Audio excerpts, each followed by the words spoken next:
वंशी विभूषितकरान् नवनीरदाभात् पीताम्बरात्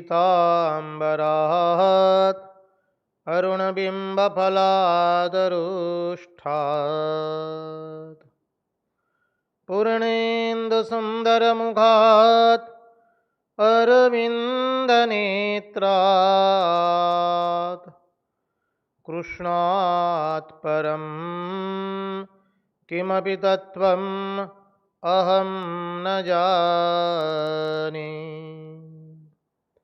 कृष्णात् परं किमपि तत्त्वम् अहं न जाने। स्वस्ति श्रीगणेशाय नमः। श्रीसरस्वत्यै नमः। श्रीगुरुभ्यो नमः। वक्रतुण्डमहाकाय सूर्यकोटिसमप्रभ निर्विघ्नं कुरु मे देव सर्वकार्येषु सर्वदा। नारायणं नमस्कृत्य नमरं चैव नरोत्तमं देवीं सरस्वतीं व्यास ततो जयमुदीरयेत्। नमस्ते शारदे देवी सरस्वती मतीप्रदे वसत्वं मम जिह्वाग्रे सर्वविद्याप्रदा भव। अखण्डमण्डलाकारं व्याप्तं येन चराचरं तत्पदं दर्शितं येन तस्मै श्रीगुरवे नमः। सच्चिदानन्दरूपाय विश्वोत्पत्त्यादिहेतवे तापत्रयविनाशाय श्रीकृष्णाय वयं नुमः। ॐ नमः परमहंसास्वादित चरणकमलचिन्मकरन्दाय भक्तजनमानसनिवासाय श्रीरामचन्द्राय विश्वसर्गविसर्गादि नवलक्षणलक्षितं श्रीकृष्णाख्यं वरं धाम जगद्धाम नमामि तत्। ॐ स्थापकाय च धर्मस्य सर्वधर्मस्वरूपिणे अवतारवरिष्ठाय रामकृष्णाय ते नमः। मुगं करोति वाचालं पङ्गुं लङ्घयते गिरिं यत्कृपात्वमहं वन्दे परमानन्दमाधवम्। कृष्णकन्हैयालाल की जय, भक्तवत्सल भगवान की जय, वृंदावन बिहारी लाल की जय।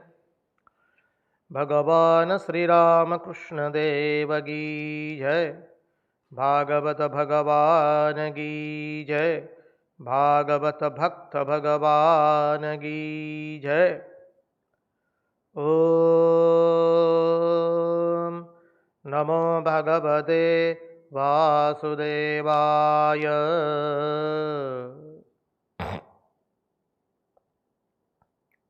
नारायण नारायण नारायण नारायण। सर्वप्रथम हम पूज्यपाद स्वामी आदि भवानंद जी महाराज जी के चरणों में हमारे श्रद्धापूर्वक के प्रणाम निवेदित करते हैं। तत्पश्चात पूज्यपाद स्वामी निखिलेश्वरानंद जी महाराज जी के चरणों में श्रद्धापूर्वक के प्रणाम निवेदित करते हैं।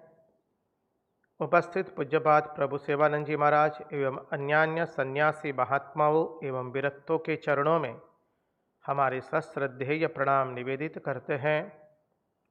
और जो कोई भी इस दृश्य श्राव्य माध्यम से इस भागवत रसामृत का रसपान कर रहा है, उन सब के हृदय में निवासित उस अनंत अखंड अविनाशी परब्रह्म परमात्मा को मुहुर मुहुर वंदन करके आइए हम भागवत रसामृत में अवगाहन करें।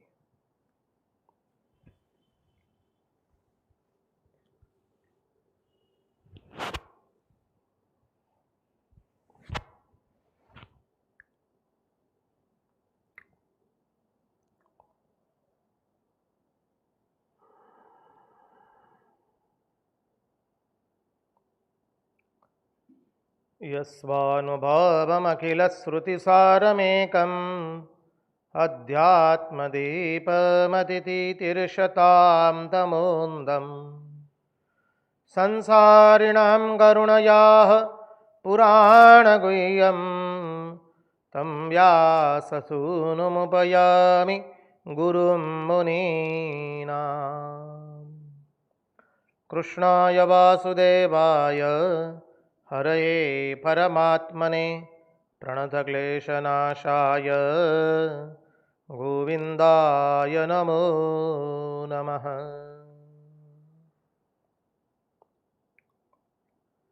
कृष्ण कृष्ण करता थय गोपी कृष्ण स्वरूप गुरु गुरु करता शिष्यनु रहे न पूर्व स्वरूप। भक्त भावना रूप तू धरे रूप अनेक सर्वरूप तुजना प्रभु आदि अंत तू एक। नारायण नारायण नारायण नारायण। तो चले हम परमहंस शिरोमणि भगवान शुकदेव जी के चरणारविंदों का आश्रय लेकर भागवत भगीरथी में हम अवगाहन करें।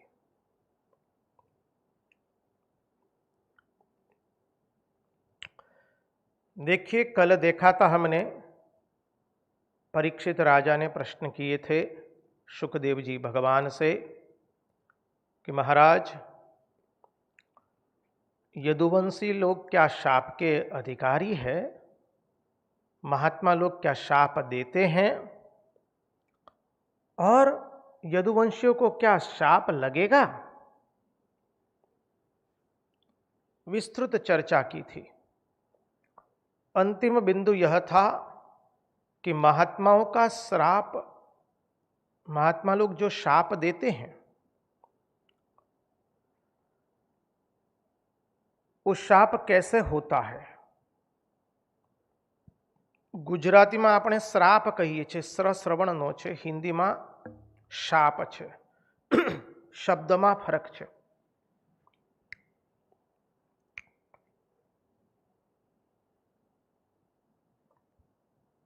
तो जिस महात्मा लोग किसी को शाप नहीं देते, पहले तो समझ लीजिए।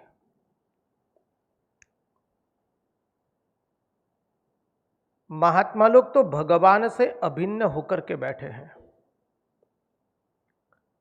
साधवो हृदय मह्यम साधुनाम हृदयम त्वहम मदन्यत तेन जानन्ति नाहम तेभ्यो मनागपि।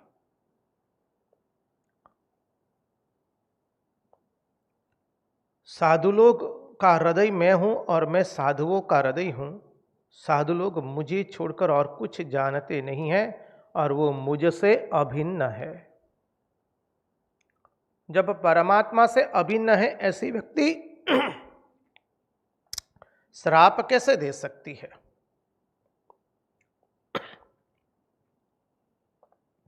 नारायण नारायण नारायण नारायण। जो परमात्मा से अभिन्न है, ऐसी व्यक्ति शाप कैसे दे सकती है? तो समझिए, महात्मा किसी को शाप देते नहीं है।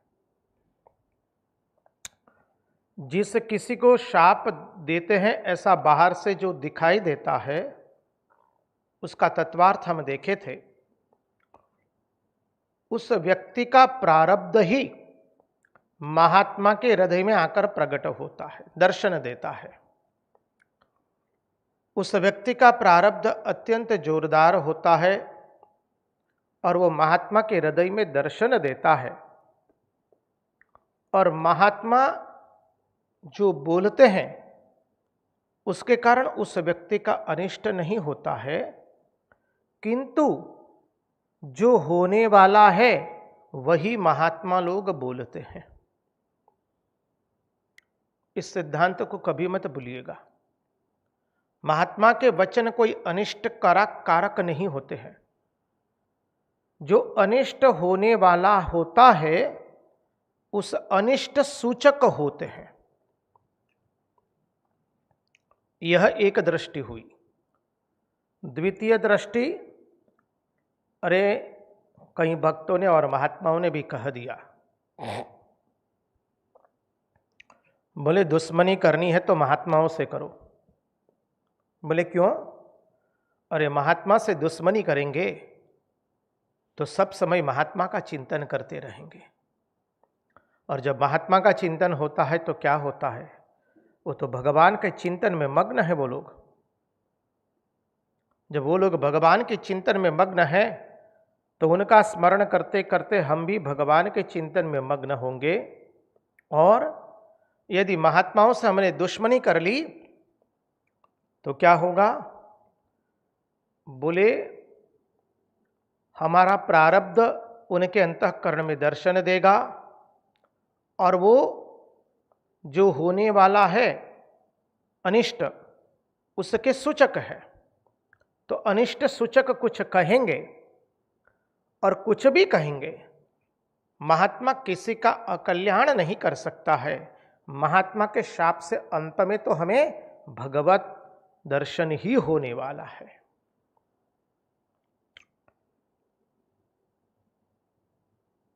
हम आपको क्या बात बताए। एक आश्रम में महात्मा लोग रहते थे, तो अब कर्मी लोग होते हैं, कर्मयोगी। अब रसोई घर में वो व्यक्ति काम करता था, थोड़ा मनमौजी मन का था, समय पर आ नहीं पाता था। घूमने का शौक था तो कहीं बार घूमने चला जाता। आश्रम में अन्नपूर्णालय में घंटी बज चुकी है, अभी तक आया नहीं, फिर दौड़े दौड़े आ जाता था कभी, और कभी आता नहीं था। तो जो महात्मा रसोई का कार्य देख रहे थे वो चिल्ला दिए एक बार बहुत जोरों से। तो 2-3 दिन फिर ठीक से आने लगा, फिर वापस वही शुरू हो गया। महात्मा उसको डांट रहे, अरे तुम कैसे हो, महात्मा लोग खाने के लिए बैठेंगे, तुम्हारी महात्माओं के प्रति श्रद्धा है, तुम आते क्यों नहीं, महात्माओं को ठीक से समय पर भोजन देना होता है। ये सब बातें बताई, और महात्मा बार बार उसके ऊपर चिल्ला रहे, क्रोधित हो रहे। तो दूसरे लोगों ने पूछा, अरे भाई महात्मा को उससे गुस्सा क्यों करवाते हो, ऐसा क्यों करते हो कि महात्मा लोग थोड़े क्रोधित हो जाते तुम्हारे पर। तो व्यक्ति ने कहा कि महाराज, अरे भाई साहब आपको मालूम नहीं है। बोले क्या मालूम नहीं है? अरे महात्मा की गालियां घी की नलियां होती है।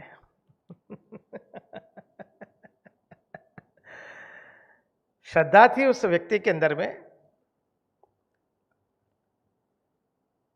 तो कहने का तात्पर्य भी यही है,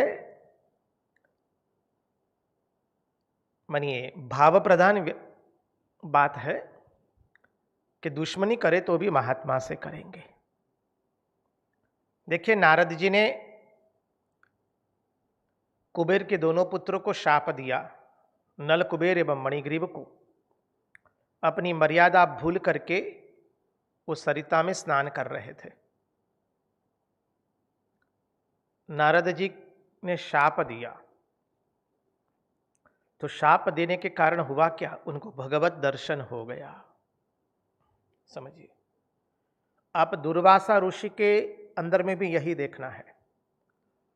हम लोग सोचते हैं कि दुर्वासा ऋषि सदैव शाप ही देते रहते हैं, क्रोध करते रहते हैं,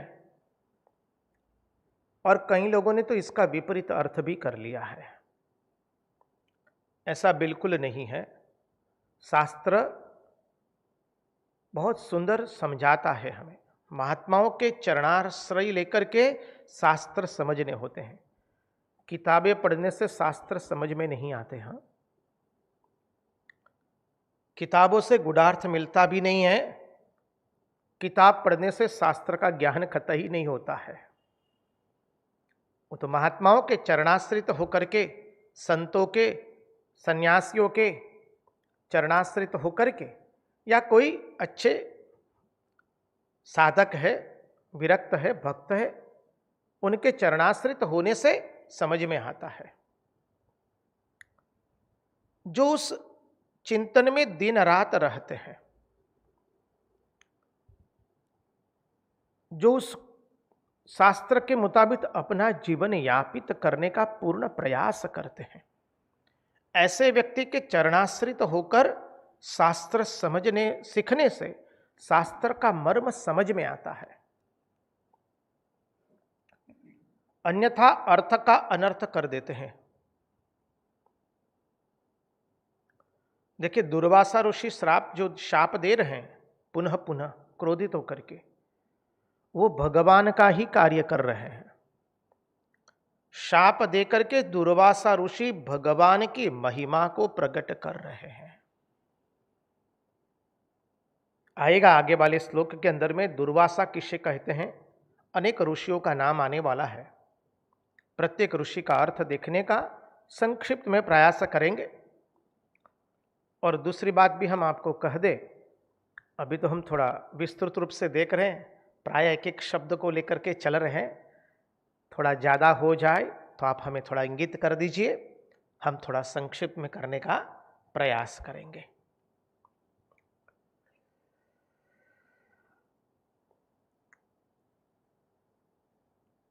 तो चले उस तत्वार्थ में, महात्माओं लोग जो अनिष्ट होने वाला होता है उसका सूचक होते हैं उनकी वाणी। महात्मा किसी का अनिष्ट कर सकते नहीं है। अब यहां तक 9 श्लोक तक पूर्ण हुए प्रथम अध्याय के। 10वें श्लोक में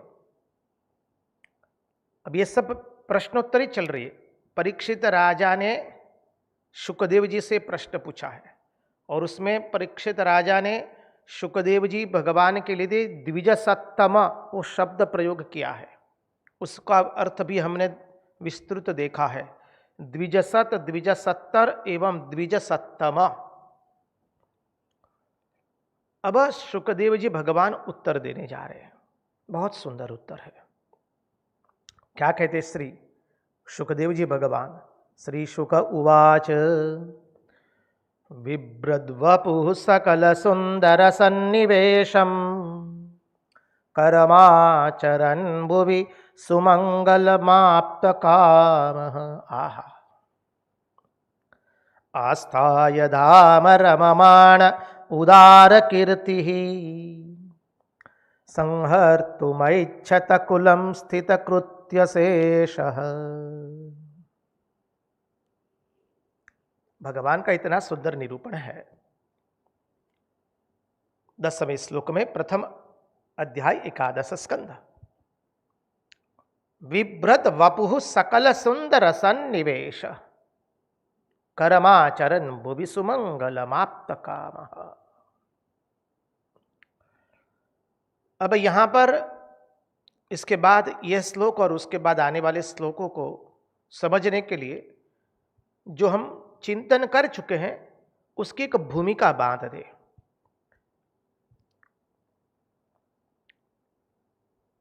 यदुवंशियों के शाप में कोई निमित्त नहीं बना है।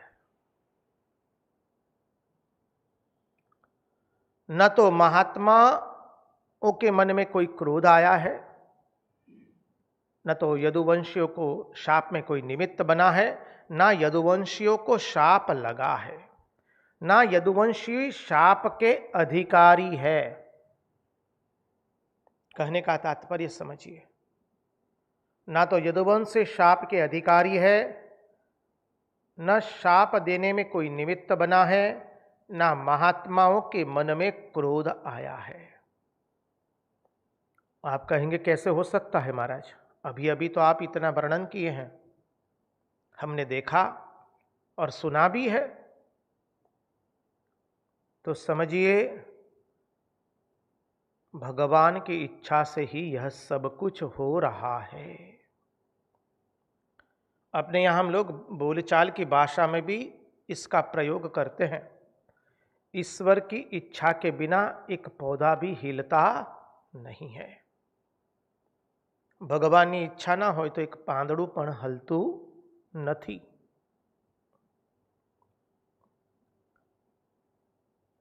જે કાંઈ થઈ રહ્યું છે તે કેવળ ઈશ્વરની ઈચ્છાને કારણે જ થઈ રહ્યું છે।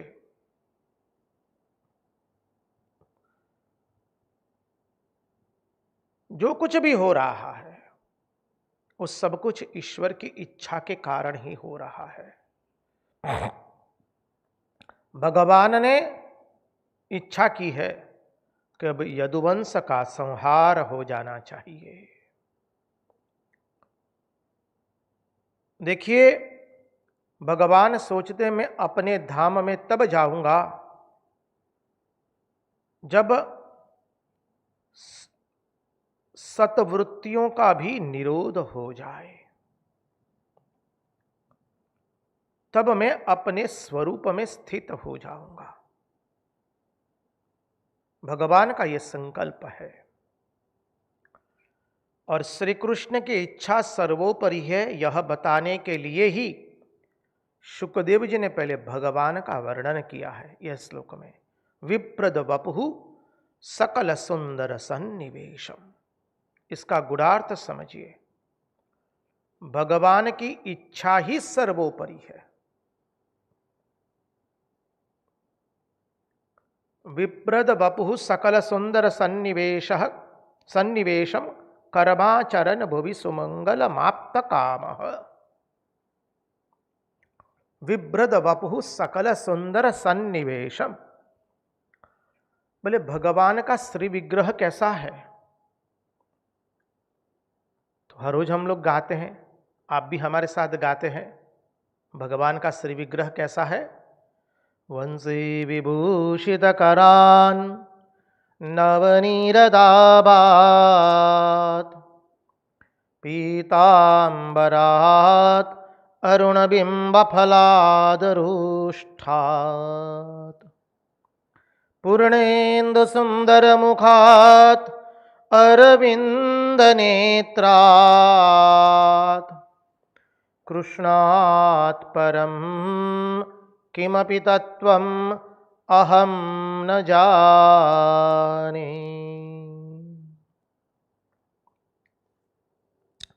भगवान का श्री विग्रह कैसा है, बोले मंगलमय है, मधुमय है, आनंदप्रद है। श्री कृष्ण की विशेषता ही यह है, कर्षति इति कृष्ण, जो प्रत्येक के मन को अपनी ओर आकर्षित करता है। अरे संसार में जहां कहीं पर भी जो भी सुंदरता है उस सब का सन्निवेश श्री कृष्ण में ही है। किसी ने कहा कि भाई आपके कन्हैया की, आपके श्री कृष्ण की, आपके नीलमणि की आंखें कैसे हैं जी। तो बोल दिए अरे हरिण की जैसे आंखी है, हरिण की आंखें अत्यंत सुंदर होती है। बोले उसकी आंखें हरिण की जैसी है। अच्छा उसका कंधा कैसा है, बोले वो सिंह के जैसा है। ओहो, अरे उसकी वाणी तो बताओ, बोले वो कोयल की जैसी मीठी वाणी है उसकी। बाकी का स्वरूप का तो वर्णन हमने कर दिया, वन से विभूषित करान में मिला लीजिए। तो देखिए अब चिंतन कीजिए, सिंह के कंधे के अंदर में ये इतनी शूरता की कहां से आई। सिंह का कंधा जो होता है उसमें ये शूरता कहां से आई। कोयल की आवाज में इतनी मिठास कहां से आई। अरे हिरण की आंखों में इतनी सुंदरता कहां से आई? हाथी की चाल में इतनी मादकता कहां से आई? इतनी सुंदरता कहां से आई? अरे गुलाब एवं कमल के पुष्प में जो इतनी कोमलता है वो कहां से आई? अरे फलों में इतना सुंदर जो मिठास है वो कहां से आया? सेव में इतना मीठापन, अंगूर में इतना मीठापन, चीकू में इतनी मिठास कहां से आई? तो जो कोयल की आवाज में मिठास है वह सब मिठास उसी से आई है। कोयल की आवाज में जो मिठास है वो श्री कृष्ण से आई है। सिंह के जो कंधे हैं उसमें ये शूरता वो भी श्री कृष्ण से आई है। गुलाब के पंखुड़ियों में, कमल के पुष्प में जो कोमलता है, पंखुड़ियों में जो कोमलता है वो श्री कृष्ण से आई है। हाथी की चाल की सुंदरता वो भी श्री कृष्ण से ही आई है। इस जगत में जो कुछ भी सुंदर है वो सब श्री कृष्ण से ही आया है, परमात्मा से ही आया है। बोले कैसे? बोले चांदनी में जो मिठास है, शीतलता है वो भी श्री कृष्ण से है। सूरज की गर्मी में जो प्रकाश है वो भी श्री कृष्ण से है। आकाश में रात में अनेक तारे टमटमाते हुए दिखाई देते हैं। आकाश मंडल का दर्शन आनंदप्रद होता है। उसकी मिठास भी, उसकी सुंदरता भी श्री कृष्ण से आई है। अरे चमेली पुष्प, उसकी सुगंध भी श्री कृष्ण से आई है। बेली चमेली के पुष्प की सुगंध श्री कृष्ण से आई है। गुलाब की सुगंध श्री कृष्ण से आई है। बोले कैसे हैं? बोले वह यदि श्री कृष्ण के शरीर में न होता तो संसार में आता कहां से?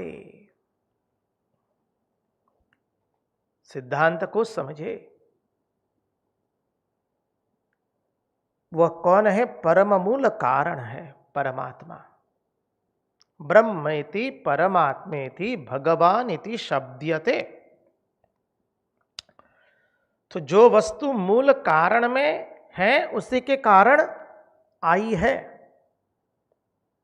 परम मूल कारण परमात्मा है और उस परमात्मा में ये मिठास है, सुंदरता है, कोमलता है, सौंदर्य है, उसी के कारण सब में आया है।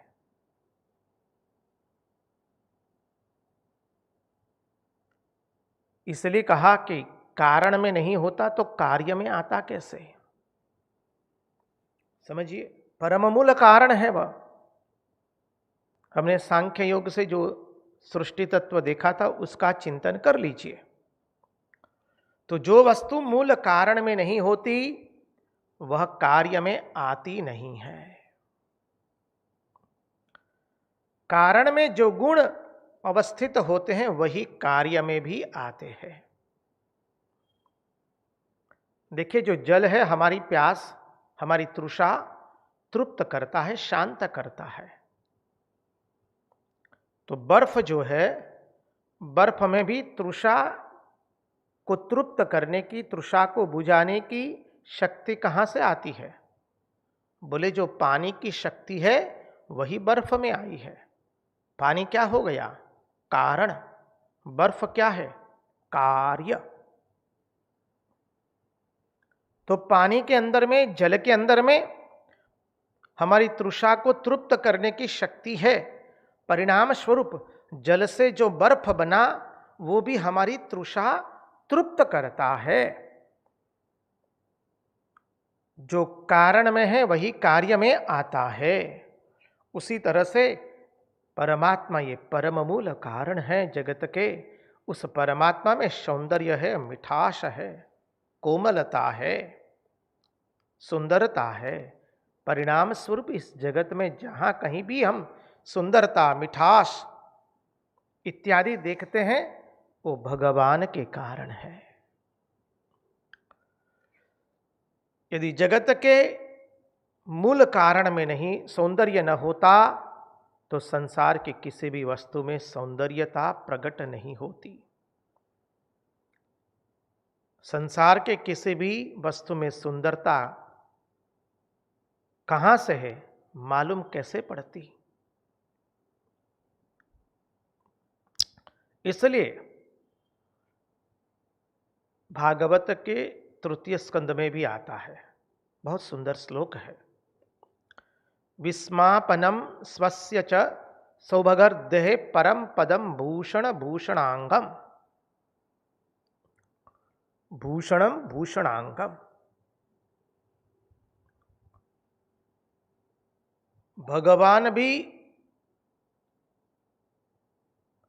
भगवान की जो सौंदर्यता है, भगवान की सुंदरता, उनके अंग की कोमलता एवं सुंदरता बोले आभूषण से नहीं होती है। भगवान के श्रीअंग की कोमलता एवं सौंदर्यता आभूषण से नहीं होती है। अरे आभूषण से जो अच्छा लगे, आभूषण से जिसका सौंदर्य प्रकट हो, उसका तो सौंदर्य है ही नहीं।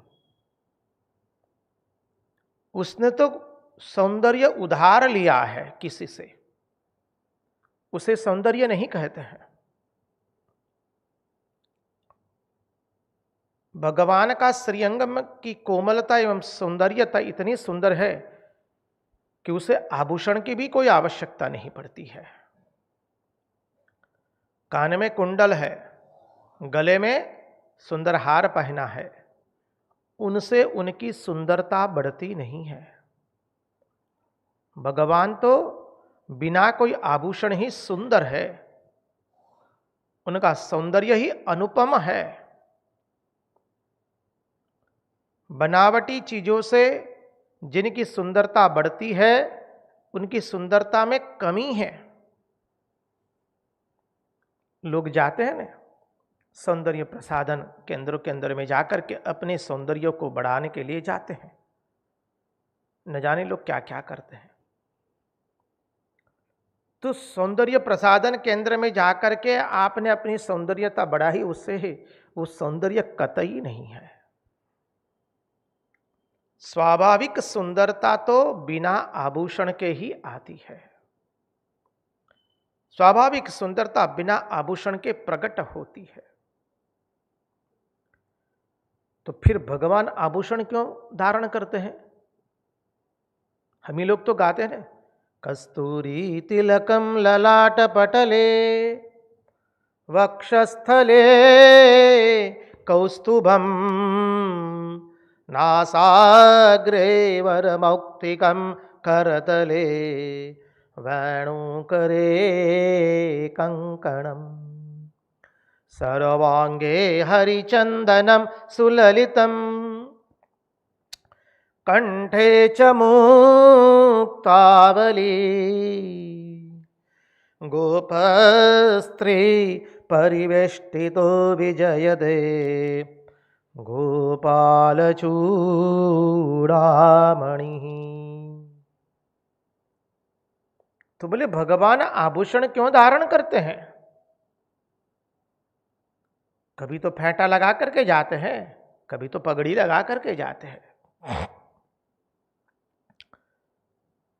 तो बोले वह आभूषण भी श्री कृष्ण के श्रीअंग का स्पर्श पाकर के सुंदर हो जाता है। आभूषण से भगवान की सुंदरता बढ़ती नहीं है, आभूषण भगवान के श्रीअंग का स्पर्श पाकर के आभूषण स्वयं सुंदर बन जाता है। अरे भगवान की सुंदरता ऐसी है, भागवत में वर्णन आया है, हमने देखा है। वेणुगीत के अंदर में भगवान जब वटवृक्ष के नीचे गायों से गिरे हुए हैं और भगवान बैठ करके अपनी ही तान में मुरली की तान छेड़ देते हैं। बरहापीडम नटवरवपु कर्णयो कर्णिकारं बिभ्रद्वास कनककपिशं वैजयन्तीं च माला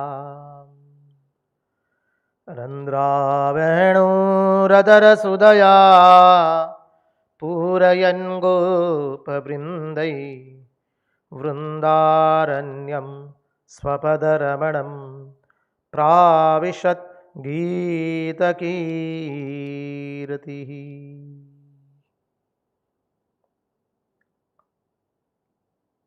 हमने देखा दसम स्कंद के वेणुगीत से लेकर महारास तक और अन्यान्य दसम स्कंद के सुंदर प्रसंगों में भगवान जब बंसी बजाते हैं तो पक्षी पंख फड़फड़ाना बंद कर देते हैं।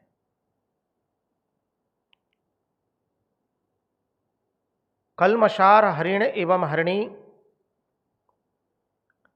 अपनी आंखों को फड़फड़ाना बंद कर देते हैं। उनके नेत्र पलक नहीं गिराते हैं। अरे जमुना जी का जल स्तब्ध हो गया है। गायों के नेत्रों से अश्रुधाराएं बहती है। गायों के मुंह में जो घास था वो वैसा का वैसा रह गया।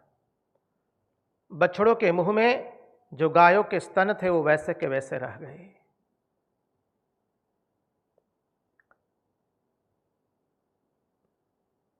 चल अचल हो गया, अचल चल हो गया।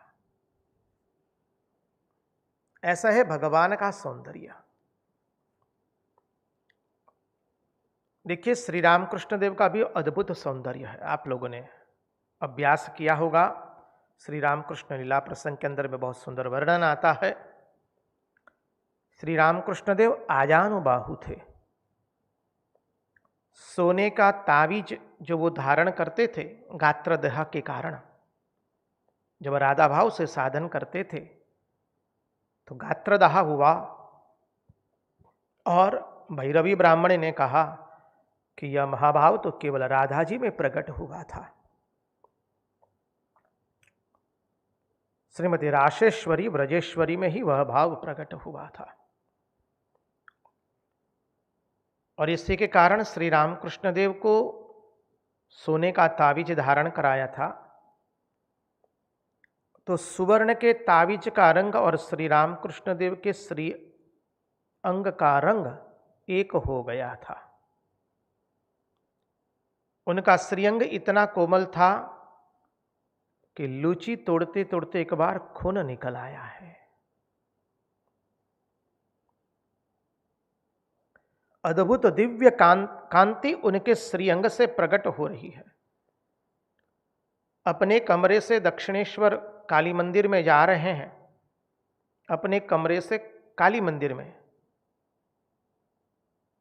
बीच में बड़ा चौगान है, वहां से होकर के जा रहे तो लोग हक्का बक्का होकर के उनकी ओर देखते हैं। वक्षस्थल विशाल है।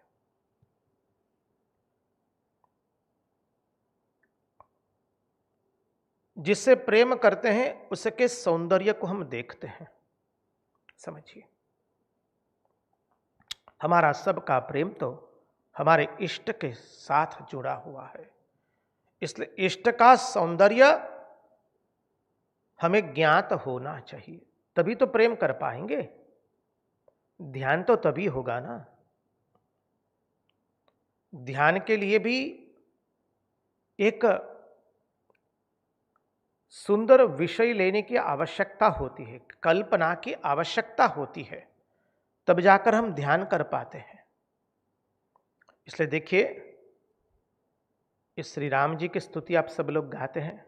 श्री राम जी का स्वरूप कैसा है? श्री रामचंद्र कृपालु भज मन, हरण भव भय दारुणम्। नव कंज लोचन कंज मुख कर, कंज पद कंजारुणम्। श्री राम श्री राम। सुंदर तुलसीदास जी ने कितनी सुंदर स्तुति लिखी है। कंदर्प अगणित अमित छवि नव, नील नीरद सुंदरम। पटपीत मानहु तडित रुचि सुचि, नौमि जनक सुतावरम। श्री राम श्री राम। भगवान का सुंदर वर्णन किया है उसके अंदर में, भगवान के स्वरूप का वर्णन है। तो अब आप कहेंगे कि अच्छा महाराज, शरीर से जिसका सौंदर्य हो वही सुंदर है क्या? अच्छा सुंदर शरीर हो वह यदि सुंदर गिना जाए तो चिंतन है महाराज, आखिर में सौंदर्यवान शरीर भी किस काम को आवेगा? यदि सुंदर शरीर है, अर्थात भगवान को छोड़ करके हम हमारी बात कर रहे हैं, हम सब लोगों की, मनुष्य की, तो सुंदर शरीर आखिर किस काम आवेगा? अरे शरीर के सौंदर्य को दिखा करके आखिर में लोग करते क्या है? भोग ही तो करते हैं ना। इससे अतिरिक्त तो और कोई कुछ नहीं करता है। शरीर की सुंदरता को दिखा करके मनुष्य अपनी चमड़ी दिखाता है और चमड़ी दिखा करके लोगों को अपनी ओर आकृष्ट करना चाहता है, लोगों को ध्यान आकर्षित करना चाहता है। तो आखिरी में शरीर की सुंदरता से तो लोग भोग ही तो करना चाहते हैं ना, भोग ही भुगतना चाहते हैं, भोग ही तो करते हैं ना। इसलिए शरीर की सुंदरता की कोई ज्यादा कीमत नहीं है। उसका परिणाम क्या हुआ? आखिरी में तो उसने गुबरैल के कीड़ों का भोग ही किया,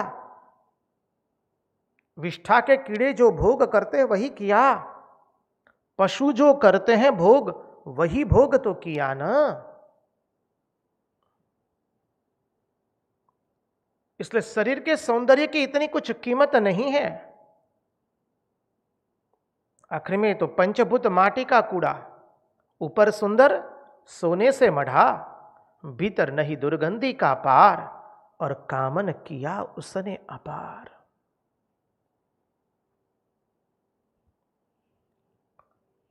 तो ये शरीर कितना भी सुंदर हो, आखिर में तो उससे तो लोग भोग ही करते हैं महाराज। बोले देखो, किसी में सौंदर्य तो बहुत हो, लेकिन यदि उसके कर्म अच्छे न हो, उसके हाथों से, उसके इंद्रियों से कार्य अच्छे न होते हो, तो उस सौंदर्य को सौंदर्य नहीं गिना जाता है। वह सौंदर्य किस काम का? जिससे शुभ कर्म न हो, जिससे अच्छे कर्म न हो। किसी में सौंदर्य तो बहुत है और उसके कार्य अच्छे नहीं है, उसके काम अच्छे नहीं है, तो वो सौंदर्य दो कौड़ी का सौंदर्य भी नहीं हुआ। तो क्या श्री कृष्ण का सौंदर्य ऐसा है केवल क्या चमड़ी से सुंदर है क्या? यहां भक्ति शास्त्र की एक सुंदर बात बता दे, जो दसम स्कंद में हमने विस्तृत रूप से उसका चिंतन किया है। श्री कृष्ण का शरीर न हाड़ हड्डियों से बना है, न मांस से, न रक्त से। श्री कृष्ण का शरीर केवल आनंद से बना हुआ है। इसलिए श्री कृष्ण के अंदर में वृद्धत्व नहीं आया है कहीं। एक केश भी सफेद नहीं हुआ है, शुभ्र नहीं हुआ है। श्री कृष्ण का सौंदर्य ऐसा है। तो कोई अच्छे कार्य ना करे और केवल उसका शरीर से सौंदर्य हो, तो वो शरीर का सौंदर्य 2 कौड़ी का भी नहीं है, जान के रखिए। अच्छा, मान लिया चलिए अच्छे काम करते हैं, शरीर का सौंदर्य है, अच्छे कार्य भी कर रहे हैं, लेकिन मन में कामनाएं रख करके कार्य करते हैं। मन में बहुत कामना है, नाम यश कीर्ति पद प्रतिष्ठा ख्याति विख्याति की, संपत्ति को प्राप्त करने की, लोगों को अपनी ओर आकर्षित करने की, 4 व्यक्तियों में हमारी चर्चा हो, हमारे काम की चर्चा हो, हमारे सौंदर्य की चर्चा हो। भाई इनका तो सौंदर्य भी है और कार्य भी बहुत अच्छा है। तो मन में कामना हो तो क्या उसे सौंदर्य कहेंगे? बोले कतई नहीं। कोई कितने भी अच्छे कार्य कर ले, लेकिन मन में यदि कामना रख के करते हैं कुछ प्राप्त करने की, निस्वार्थ भाव से कार्य नहीं कर रहे हैं, कामनाएं रख करके कार्य करते हैं, प्रशंसा प्राप्त करने के लिए, अच्छे दिखाने के लिए, अरे बहुत काम करते, जानते हैं उनको आप? कितना काम करते, बाप रे, अयो Rama Govinda Narayana, whole day and night that guy works like anything Swami ji. मन में कामनाएं हैं तो क्या उस कार्य को अच्छा कार्य कहेंगे? कतई नहीं। अब देखिए, ऐसे कार्य सराहनीय कार्य नहीं है। जो केवल चमड़ी की सुंदरता हो उसे सुंदरता नहीं गिनते हैं, उससे अच्छे कार्य भी होने चाहिए। अब केवल कार्य बाहर से सुंदर हो लेकिन मन में कामनाएं रख करके यदि कार्य होते हैं तो उसको अच्छे कार्य नहीं गिनते हैं। कार्य तो वही अच्छे होते हैं जिसके मन में कोई कामना नहीं होती है, निस्वार्थ भाव से करते हैं।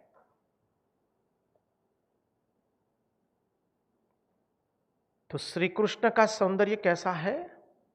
विप्रद वपुहु सकल सुंदर सन्निवेशम कर्माचरण भुवि। श्री कृष्ण का सौंदर्य बाहर से तो अत्यंत सुंदर है, भीतर से भी इतना ही सुंदर है। केवल चमड़ी का सौंदर्य नहीं, उनके कार्य भी बहुत सुंदर है। और वो किसी कामना के कारण कार्य करते नहीं है। बोले क्यों कार्य नहीं करते कोई कामना के कारण? क्या बिना कामना से कोई कार्य कर सकता है? बोले जी हां, हमारे श्री कृष्ण कैसे हैं? वो आप्त काम है, अकाम है। आप्त काम है, अकाम है। आप्त काम का अर्थ क्या है? ऐसी कोई वस्तु नहीं है जो उनको अप्राप्य हो। ऐसी कोई वस्तु नहीं है जो श्री कृष्ण को अप्राप्त हो। आप्त काम, अकाम, जिसे परम पद की प्राप्ति हो जाती है, जिसे ब्रह्म ज्ञान की प्राप्ति होती है, ब्रह्म दृष्टि वाले जो होते हैं उनके शरीर में अनंत कोटि ब्रह्मांड जो है वो केवल आभास मात्र होते हैं। वेदांत का आभासवाद यहां पर संगति लगा दीजिए। अनंत कोटि ब्रह्मांड उसके शरीर में केवल आभास मात्र है, उससे कोई भी वस्तु अप्राप्त नहीं होती है। कोई देश काल उसके लिए अप्राप्य नहीं है, वह संपूर्ण है। इसलिए तो हम कहते हैं ना, पूर्णमदः पूर्णमिदं पूर्णात् पूर्णमुदच्यते पूर्णस्य पूर्णमादाय पूर्णमेवावशिष्यते।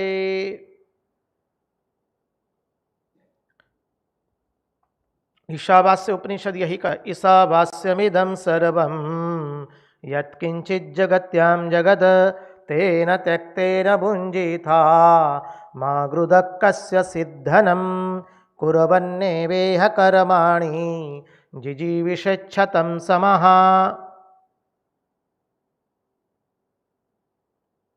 ये पूरा जो श्लोक है, पूरा ईशावास्योपनिषद यही पुनः पुनः इसी सिद्धांत को प्रकट करता है कि तुम पूर्ण हो। तुम्हारे में जो अपूर्णता का बोध हुआ है वो अज्ञान के कारण हुआ है। एवं त्वयि नान्यथे तोस्ति न कर्म लिप्यते नरः, क्या क्या कहा है। तो वह संपूर्ण है श्री कृष्ण। तो हृदय में क्या है? निष्कामता है, तभी निस्वार्थ भाव से काम करते हैं। कोई कामना से कार्य नहीं करते हैं, वो आपका काम है, अकाम है। तो हमारे नंद नंदन यशोदा नंदन पूर्ण पुरुषोत्तम श्री कृष्ण पूर्ण चंद्र के अंदर में क्या है? उनके हृदय में निष्कामता है और उनके कार्य शरीर से सुंदर सुमंगल कार्य करते हैं।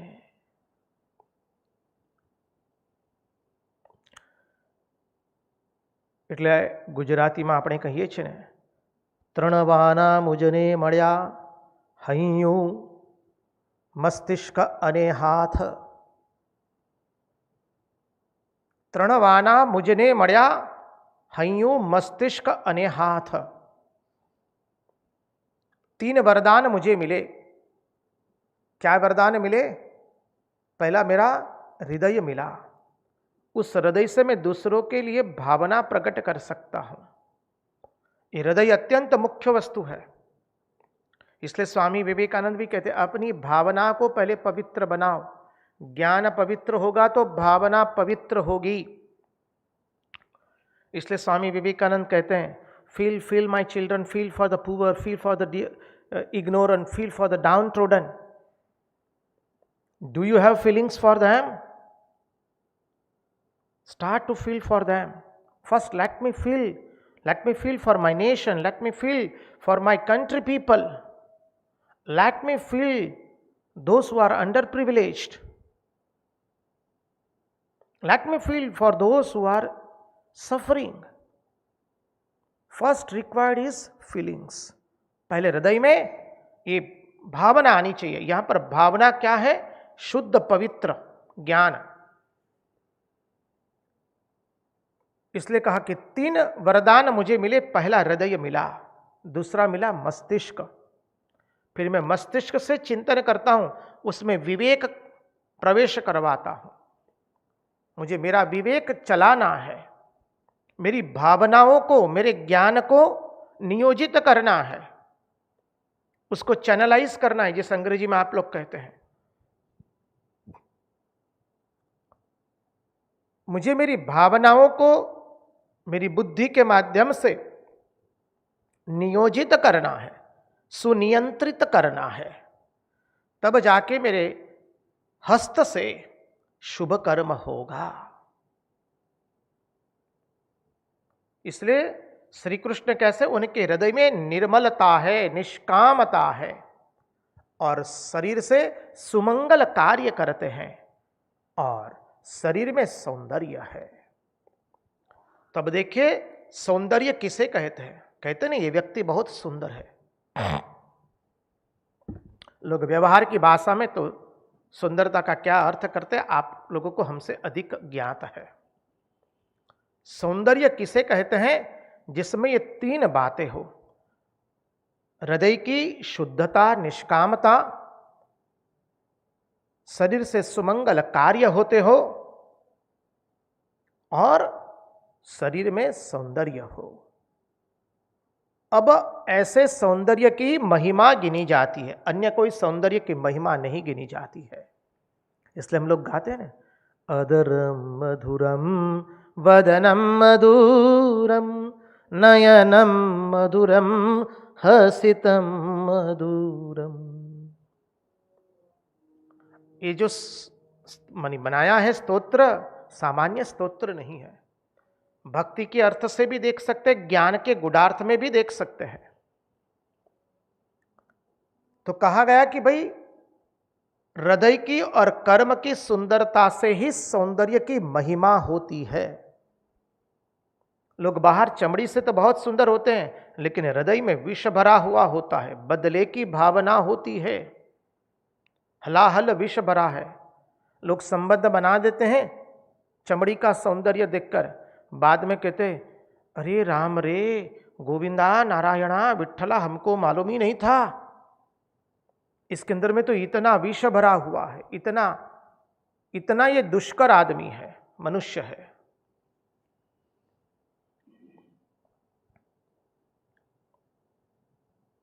तो हृदय की सौंदर्यता और कर्म की सुंदरता से, हृदय की निष्कपटता से, निष्कामता से एवं कर्म की सुमंगलता से ही सौंदर्य की पहचान होती है, महिमा होती है। आस्थाय धाम रममाण उदार कीर्ति ही, क्या सुंदर प्रयोग किया है। द्वितीय पंक्ति, जब उनको सब मिला हुआ है, आप तो कहते हैं, अभी आपने कहा कि श्री कृष्ण कैसे हैं, आप काम है अकाम है। जब वो आप काम है तो फिर कर्म क्यों करते हैं भाई? वो तो आप काम है, अकाम है, उनको तो कोई कामना नहीं है, फिर कर्म क्यों करते हैं? आप काम है, उनको तो सब कुछ प्राप्त ही हो चुका है, जगत में कुछ अप्राप्य उनके लिए है ही नहीं। जब उनको सब कुछ मिला हुआ है तो फिर काम कार्य करने की क्या आवश्यकता पड़ी, क्या जरूरत पड़ी उनको कर्म करने की? बोले क्योंकि साधन तो वही करता है जिसको कुछ साध्य होता है। साधन कौन करता है? जिसको कुछ साध्य प्राप्त करना है, साधन एवं साध्य।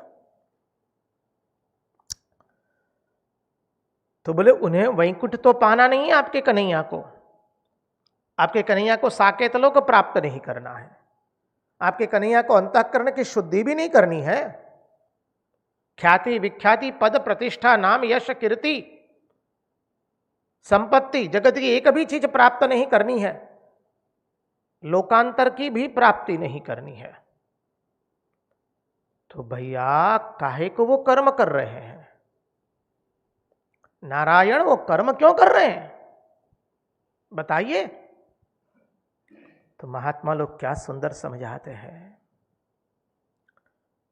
कि देखिए, भगवान श्री कृष्ण गृहस्थ धर्म में है, श्री कृष्ण गृहस्थ के रूप में है, और यदि गृहस्थ होकर के श्री कृष्ण कर्म करना बंद कर दे तो जगत में एक बहुत बड़ा गलत संदेश जाएगा।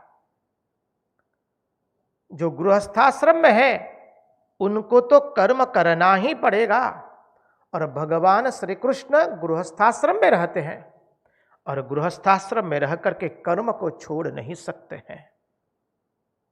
इसलिए गृहस्थाश्रम में रह करके नित्य कर्म करते हैं। इसी के कारण श्री कृष्ण कर्म कर रहे हैं, वरना श्री कृष्ण को कर्म करने की कोई आवश्यकता नहीं है।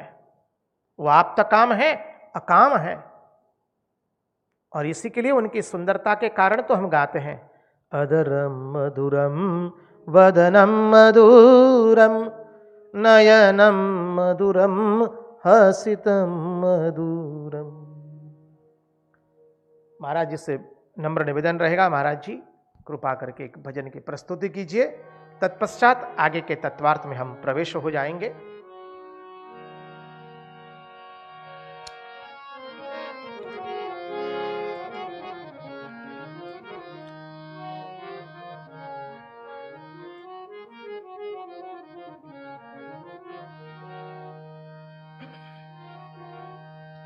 अधरं मधुरं वदनं मधुरं नयनं मधुरं हसितं मधुरं। अधरं मधुरं वदनं मधुरं नयनं मधुरं हसितं मधुरं। हृदयं मधुरं गमनं मधुरं मधुराधिपतेरखिलं मधुरम्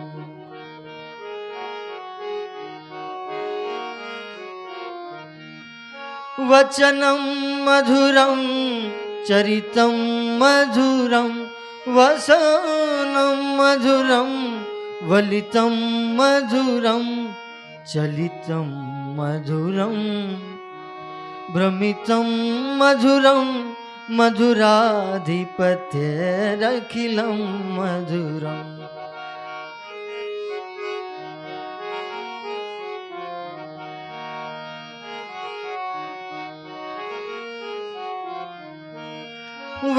वेणुर्मधुरो रेणुर्मधुर पाणि मधुर पादो मधुरो नृत्यं मधुरं सख्यं मधुरं मधुराधिपतेरखिलं मधुरम्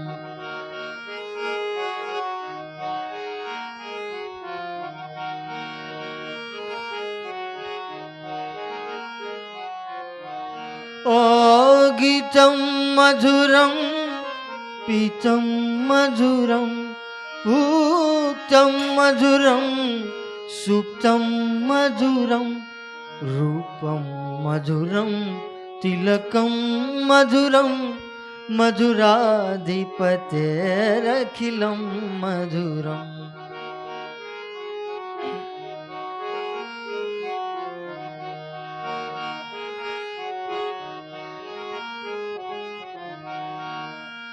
कर्णं मधुरं तर्णं मधुरं हरणं मधुरं स्मरणं मधुरं वमितं मधुरं शमितं मधुरं मधुराधिपतेरखिलं मधुरम्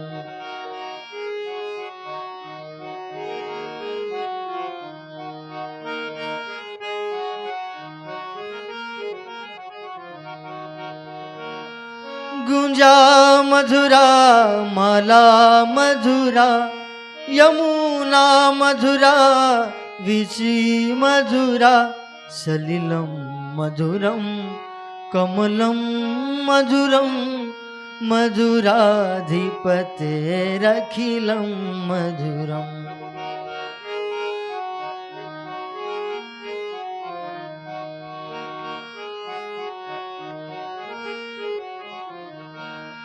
गोपी मधुरा लीला मधुरा युक्तं मधुरं भुक्तं मधुरं दृष्टं मधुरं शिष्टं मधुरं मधुराधिपतेरखिलं मधुरम्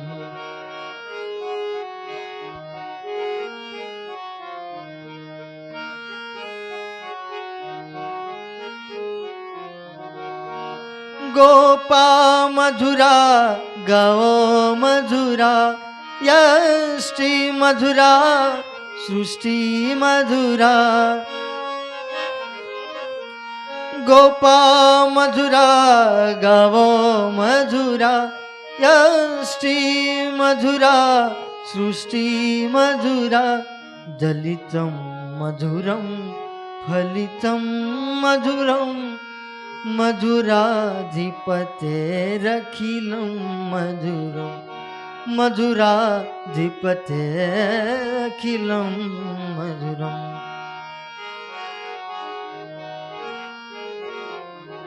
ओ अधरं मधुरं वदनं मधुरं नयनं मधुरं हसितं मधुरं हृदयं मधुरं गमनं मधुरं मधुराधिपतेरखिलं मधुरं मधुराधिपतेरखिलं मधुरं मधुराधिपतेरखिलं मधुरम्।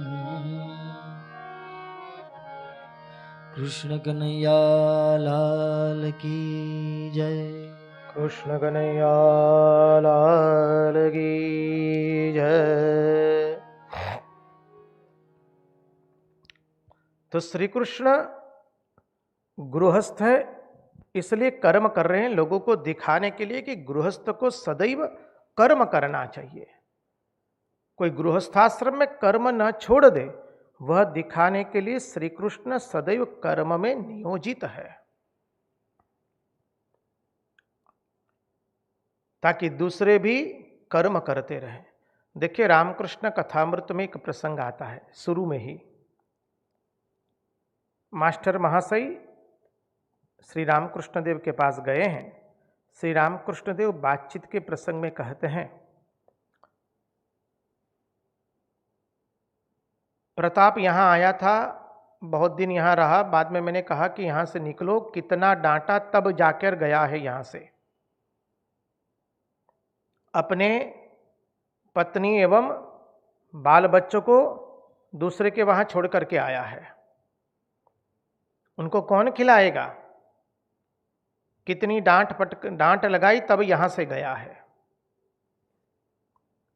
अब यह गर्भित उपदेश वो मास्टर महाशय को भी दे रहे हैं, क्योंकि मास्टर महाशय के वहाँ पर भी उनके गृहस्थ जीवन में अनेक मुसीबतियाँ आई थी, अनेक समस्याएं आई थी।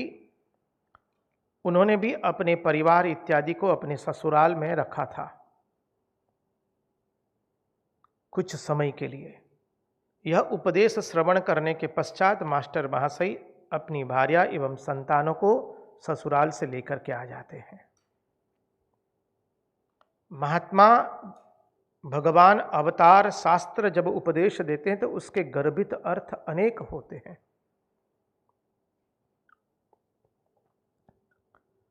देखिए, बोले कुछ कर्म करेंगे तो कुछ न कुछ तो कष्ट होगा ही। आपने कह दिया कि भाई श्री कृष्ण कर्म क्यों करते हैं, तो समझ में आया कि भाई वो गृहस्थाश्रम में है इसलिए कर्म कर रहे हैं। पहले तो कहा कि भाई उनको कुछ इच्छा होगी तभी तो कर्म करते होंगे। बोले कोई इच्छा नहीं है, आपने कहा कि वो आप्त काम है, ठीक है, माना कि वो आप्त काम है, तो फिर कर्म क्यों करते हैं? बोले गृहस्थाश्रम में है दूसरे को उपदेश देने के लिए, वो भी मान्य लिया। लेकिन भैया नारायण, जब आप कोई कर्म करेंगे तब तो कुछ न कुछ कष्ट तो होगा ही होगा, ये तो कर्म का नियम है। बोले जी ना, श्री कृष्ण को कोई कष्ट नहीं होता है। क्यों? क्योंकि वो क्या है? रममाण। देखिए, भगवान सुखदेव जी सुंदर अर्थ प्रकट करवाते हुए कहते हैं, आस्थाय धाम रममाण उदार कीर्ति ही। क्या क्या सुंदर विशेषण प्रयोग किए हैं। आस्थाय रममाण उदार कीर्ति ही, ये तो उनका खेल है, क्रीड़ा है। रममाण उनका खेल है, क्रीड़ा क्रीड़ा में वो कार्य करते हैं। जब वे आप्त काम है तो किसी से चिपकते नहीं है। वो उनको जब वो आप्त काम है तो उनको भला घर में रहने की क्या जरूरत है, और दूसरों को कर्म सिखाने की भी क्या जरूरत है। आपने कह दिया कि भाई वो तो आप्त काम है, तो उनको दूसरे को कर्म सिखाने की भी क्या आवश्यकता है, और घर में रहने की भी क्या आवश्यकता है। तो उसके उत्तर में कहते हैं, उदार कीर्ति ही आस्थाय धाम रममाण उदार कीर्ति ही। उदार किसे कहते हैं? जो अपनी शक्ति से अधिक दे, ज्यादा दे, उसे कहते हैं उदार। तो भगवान की कीर्ति कैसी है? अरे भगवान की कीर्ति तो भगवान को ही दे देती है, इसलिए उसको कहा गया कि उदार कीर्ति है। कीर्ति का विशेषण है उदार। भगवान का आश्रय है, भगवान आश्रय है, और कीर्ति जो है वो भगवान के आश्रित है। भगवान के बिना कीर्ति नहीं होती है, इसलिए कीर्ति भगवान की आश्रित हुई और भगवान आश्रय हुए, और भगवान कीर्ति को बनाते हैं। समझिए, ध्यानपूर्वक। कीर्ति बनाते कौन है? भगवान ही बनाते हैं। कीर्ति उदार है। कैसी उदार है? अरे कीर्ति अपने स्वयं के स्वामी का ही दान कर देती है। कोई महात्मा है, उनके कोई सेवक है। अब सेवक ने क्या किया? दूसरों से कह दिया कि ठीक है महाराज के आपके घर आवेंगे। अब सेवा करते हैं सेवक, जाके अपने स्वामी को कह दिया कि महाराज आज उनके वहां जाना पड़ेगा दर्शन देने के लिए, आपके बहुत भक्त हैं, आपके आश्रित है। महाराज जी ने पहले कह दिया हम नहीं जाएंगे, हमारी इच्छा नहीं है। अब सेवक कहते महाराज हम जाकर के वहां कह के आए हैं कि आज आपके घर महाराज आएंगे। अब देखिए सेवकों ने महाराज से पूछे बिना ही कह दिया है। क्यों? क्योंकि वो क्या है कि स्वयं सेवक जो है स्वामी का ही दान कर रहे हैं। यहां पर उदार कीर्ति ही, और वही उनकी कीर्ति सुन सुन करके भक्त लोग आए हैं और उन कीर्ति ने स्वयं स्वामी का ही दान दे दिया है। अब जब सेवकों ने कहा महात्मा जी से कि महाराज हम उनको वचन दे करके आए हैं कि हम स्वामी जी को लेके आएंगे, अब क्या करेंगे? अब महात्मा जो है उनके सेवक भी तो महात्मा है, इसलिए उनकी बात तो माननी पड़ेगी। अब फिर महात्मा स्वामी जी को जाना पड़ता है। समझिए, उसी तरह से ये जो कीर्ति है वो कैसी है? उदार कीर्ति ही। अपने से अधिक का जो दान दे दे, अपनी शक्ति से अधिक का जो दान कर दे, ज्यादा दे, तो कीर्ति अपनी शक्ति से अधिक का अधिक दे देती है। क्या देती है? स्वयं अपने स्वामी का ही दान कर देती है। यदि हम भगवान की कीर्ति का आश्रय ले ले, भगवान की कीर्ति अनेक है। दशम स्कंद में कितनी कीर्ति सुनी भगवान की। जब से पृथ्वी पर भार हो गया, पृथ्वी जाती है ब्रह्मा जी को लेकर क्षीर सागर के तट पर, वहां से जो भगवान की कीर्ति का गान चला है, अभी भी चल रहा है। तो बोले हम यदि भगवान की कीर्ति का आश्रय लेंगे तो क्या करेंगे? यदि हम भगवान की कीर्ति का स्मरण करें, भगवान की एक एक कीर्तियों का स्मरण करते रहे। भगवान ने गिरिराज उठाया, आहा हा हा। भगवान ने कालिया का दमन किया, क्या सुंदर लीला है। भगवान ने पूतना का वध कर दिया, सकटासुर, तृणावर्त का, अघासुर का। अरे भगवान ने अग्निपान किया। अरे भगवान ने लोगों के चित्त को चुरा लिया। भगवान के बंसीनाद ने सर्व को मोहित कर दिया। अरे भगवान का सौंदर्य कितना सुंदर है।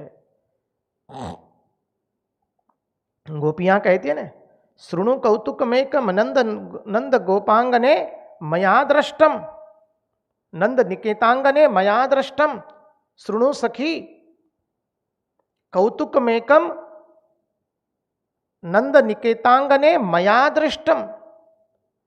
नंद निकेतन में मैंने एक अद्भुत कौतुक देखा। और वो क्या कौतुक है? जिसका शरीर गौधुली से आच्छन्न हो चुका है और जो वेदांत का सार है। ऐसा अद्भुत कौतुक मैंने देखा। ये सब भगवान की कीर्ति है। तो जब हम भगवान की कीर्ति का गान करते हैं तो क्या होता है? कीर्ति हमारे हृदय में भगवान का प्रगटीकरण करवा देती है। भगवान की कथा तो भगवान की कीर्ति है। तो कीर्ति यही करती है, आसन बिछा करके भगवान को बुला लेती है। जब हम भगवान के गान करते हैं, लीला माधुरी का चिंतन करते हैं,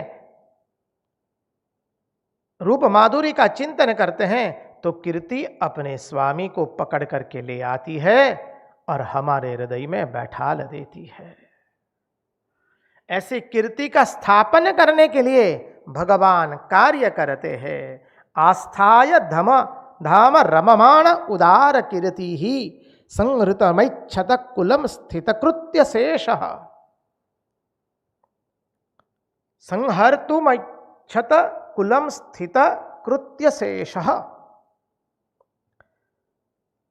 अब देखिए, यदुवंशी भगवान के वृत्ति रूप शरीर है। तत्वार्थ से देखें तो यदुवंशी क्या है? भगवान के वृत्ति रूप शरीर है, और यह शरीर का परिग्रह है,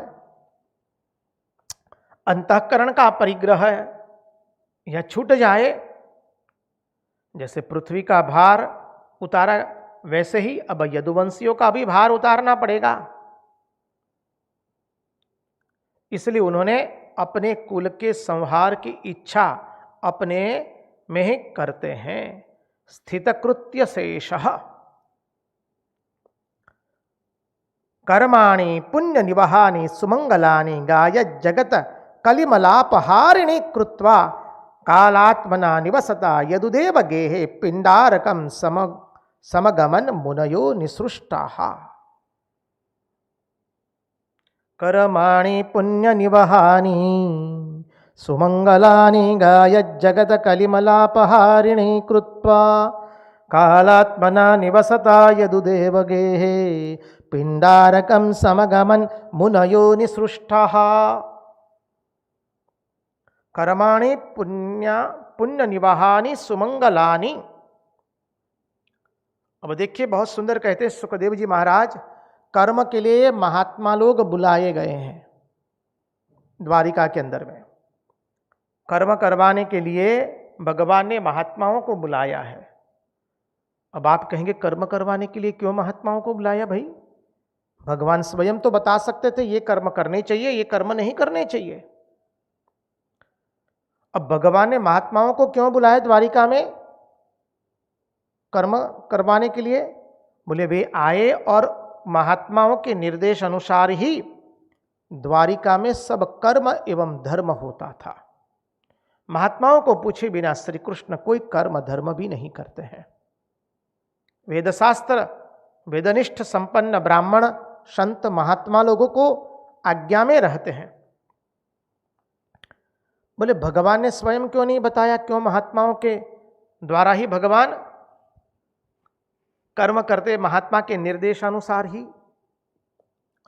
तो बोले भगवान ने एक बहुत सुंदर मर्यादा स्थापित की है। कौन से मर्यादा स्थापित की? भगवान के अनुसार कर्म नहीं होगा, कर्म एवं धर्म नहीं होगा। महात्माओं के बताए के अनुसार कर्म एवं धर्म होना चाहिए। भगवान अपने जीवन से बताते हैं, भगवान के अनुसार कर्म नहीं होना चाहिए, धर्म नहीं होना चाहिए। महात्माओं के अनुसार कर्म एवं धर्म होना चाहिए। भगवान प्रकट हो तब भी महात्माओं के बताए अनुसार ही कर्म करना चाहिए। अब सब लोगों ने महाभारत सुनी होगी, पढ़ी होगी, कोई कोई प्रसंग सुना भी होगा। उसमें शांतनु पुत्र देवव्रत पितामह भीष्म जब उनका पिंडदान दे रहे हैं तो शांतनु जी का हाथ आ गया पिंडदान लेने के लिए। पितामह भीष्म पिंडदान कर रहे हैं, बगल में विद्वान ब्राह्मण महात्मा लोग खड़े हैं। पितामह भीष्म ने पूछा कि पिंडदान कहाँ किया जाता है? हाथ में कभी किया जाता है? तब ब्राह्मणों ने, विद्वानों ने, महात्माओं ने कह दिया पिंडदान तो केवल कुश पर करने का ही विधान है, इसके अतिरिक्त कहीं पर भी पिंडदान करने का विधान नहीं है। पितामह भीष्म ने उनके हाथ में पिंडदान नहीं किया है। बोले जो महात्मा लोग कहेंगे वही होगा, और उन्होंने कुश पर ही पिंडदान किया है। भगवान ने कितनी सुंदर मर्यादा स्थापित की है। प्रतिपल भगवान श्री कृष्ण महात्माओं की महिमा प्रकट कर रहे हैं। स्वयं भगवान भी महात्माओं की रीति से ही चलते हैं। उन्होंने महात्माओं की रीति नीति का उल्लंघन नहीं किया है। श्री रामकृष्ण देव ने भी एक भी मर्यादा का उल्लंघन नहीं किया है। तो पुण्य निवाहानी, जिससे हृदय में पवित्र जिससे हृदय पवित्र होवे, वह पुण्य कर्म होता है। देखिए, हम जो कर्म करते हैं वो पुण्य कर्म है कि नहीं, वो जांचना कैसे होता है। जो हम कर्म करते उससे हमारे हृदय में राग द्वेष निकला किसी के प्रति,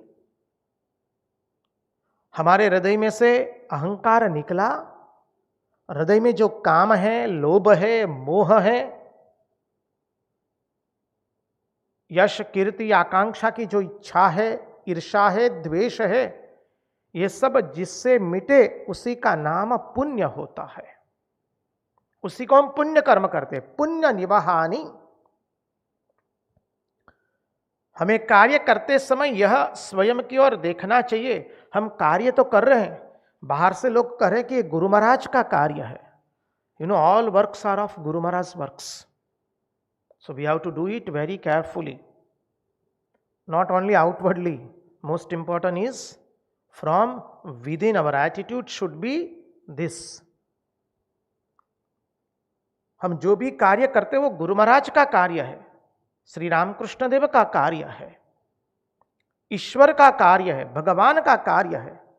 तो जो कार्य करते हैं उससे हमारा क्या राग द्वेष मिटा,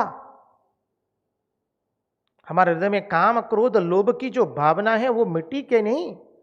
कार्य करते समय हमें यह देखना चाहिए हमारे हृदय में से दोष मिट रहे हैं या नहीं मिट रहे। कार्य करने से यदि दोष बढ़ रहे हैं तो समझिए वो भगवान का कार्य नहीं है, वो हमारी कामनाओं का कार्य है। इसलिए सुमंगलानी शब्द जो प्रयोग किया है, सुमंगल मानी जिससे आगे आगे जिसकी उन्नति हो उसे कहते हैं सुमंगल। जिससे उन्नति हो, मंगल अर्थात जिससे उन्नति हो, साधन। और कल्याण किसे कहते हैं? इस उन्नति का फल वो है कल्याण। और तो सुमंगल अर्थात मनुष्य का मंगल होवे, साधन संपन्न होवे, उसको कहते हैं सुमंगल। तो अपने लिए तो कर्म मंगल हो, लेकिन दूसरे के लिए भी वो कर्म मंगल होना चाहिए। केवल स्वयं के लिए मंगल कार्य नहीं होना चाहिए। हम कर्म ऐसे करें जो दूसरों के लिए भी मंगल बने। अब बोले स्वयं के लिए मंगल कार्य हो और दूसरे के लिए क्या हो, तो कहा गाय जगत कलिमलापहारिणी कृत्वा, गाय जगत कलिमलापहारिणी कृत्वा।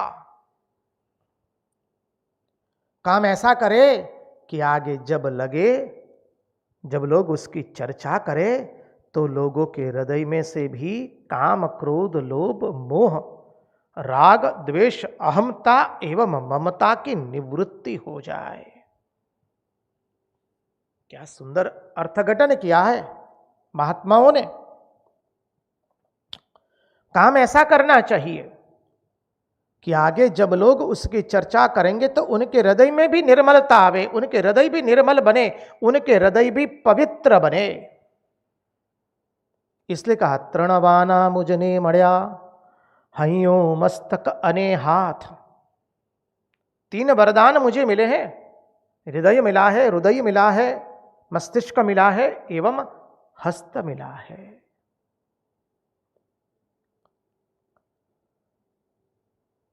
हमारे कर्मों की लोग चर्चा करें तो उनका हृदय भी निर्मल बने। तो भगवान के कर्मों की हम चर्चा करते हैं तो हमारा हृदय तो निर्मल हो जाता है। गाय जगत कलिमलापहारिणी कृत्वा, हमारे उस कर्मों को गाने वाले जो लोग हैं उनके कलिमल का नाश हो जाए, उनके कलिमल को दूर करने वाले कर्म बने। कर्म हमारे ऐसे हो जो परस्पर लड़ाई में न रखे, राग द्वेष में न रखे, कई बार ऐसा होता है, हम किसी लोगों से मिलते हैं, किसी से हम चर्चा करते हैं, कहीं कोई शुभ कर्म करने जाने वाले होते हैं, उन कोई रास्ते में कोई व्यक्ति मिल गया,